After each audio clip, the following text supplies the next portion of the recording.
Perang Uhud adalah salah satu peristiwa besar dalam sejarah Islam. Disinilah kaum muslimin menghadapi ujian berat setelah kemenangan di Perang Badar. Dan tentu saja Abu Bakar As-Siddiq, sahabat terdekat Nabi Muhammad SAW, ada di barisan terdepan. Bukan hanya sebagai pejuang, tapi juga sebagai sosok yang menjaga semangat kaum muslimin saat keadaan berbalik menakutkan. Setelah kalah di Perang Badar, Quraisy Makkah nggak tinggal diam. Mereka menyiapkan pasukan lebih besar, sekitar 3.000 orang, lengkap dengan perlengkapan perang. Sementara pasukan muslimin hanya sekitar 700 orang. Abu Bakar, yang waktu itu sudah dikenal sebagai orang paling setia pada Nabi, ikut maju bersama para sahabat.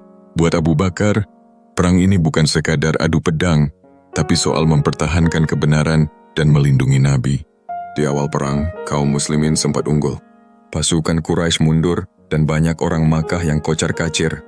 Tapi sayangnya, sebagian pasukan pemanah yang seharusnya bertahan di bukit malah turun karena tergoda harta rampasan perang.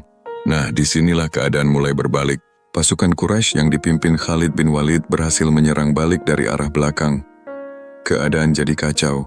Banyak sahabat gugur. Bahkan ada kabar bohong yang tersebar kalau Nabi Muhammad SAW telah wafat. Bisa dibayangin betapa guncangnya pasukan muslim saat itu. Di momen genting ini, Abu Bakar menunjukkan kesetiaannya. Meski suasana kacau dan banyak yang terpukul, Abu Bakar tetap mencari Nabi, memastikan beliau selamat dan tetap berada di sisinya. Ini penting, karena kalau Nabi benar-benar wafat dan sahabat terpecah, bisa jadi Islam hancur saat itu juga. Catatan sejarah menunjukkan, Abu Bakar termasuk sahabat yang paling tenang dalam situasi krisis. Dia meneguhkan hati sahabat-sahabat lain agar tidak goyah. Abu Bakar ikut menjaga Nabi yang saat itu terluka, bahkan ikut melindungi dari serangan Quraisy. Di saat banyak orang bingung, Abu Bakar justru jadi simbol keteguhan. Kesetiaannya ini bukan cuma sekali.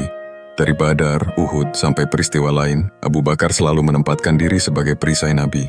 Perang Uhud mengajarkan banyak hal, bahwa kemenangan nggak selalu ditentukan jumlah pasukan, tapi juga ketaatan.